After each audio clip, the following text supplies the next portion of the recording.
শাসক পরিবর্তন নয় বরং ফ্যাসিবাদী কাঠামো বিলুপ্তি ছিল জুলাই অভ্যুত্থানের মূল লক্ষ্য। রোববার বিকেলে বিচার বিভাগের জাতীয় সেমিনারে দেয়া বক্তৃতায় এমন মন্তব্য করেন প্রধান উপদেষ্টা doctor Mohammad Yunus.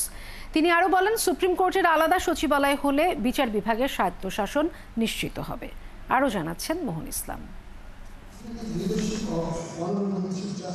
Supreme court আয়োজিত বিচার বিভাগ নিয়ে জাতীয় সেমিনারে যোগ দেন অন্তর্বর্তী সরকারের প্রধান উপদেষ্টা ডক্টর মোহাম্মদ ইউনূস। প্রধান উপদেষ্টা বলেন, জুলাই অভ্যুত্থানের 1 বছর পূর্ণ হতে যাচ্ছে। যে পরিবর্তনের আকাঙ্ক্ষা নিয়ে তরুণরা প্রাণ দিয়েছে তা বাস্তবায়ন করছে অন্তর্বর্তীকালীন সরকার।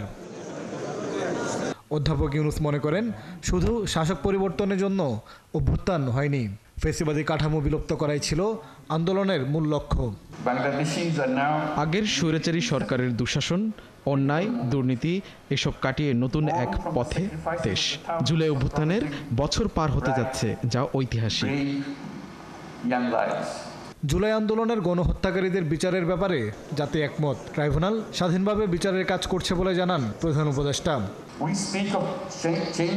একটি রেজিম পরিবর্তনের জন্য অভ্যুত্থান হয়নি, ফ্যাসিবাদ কাঠামো বিলুপ্ত করতেই মানুষ আন্দোলনে নেমেছিলেন।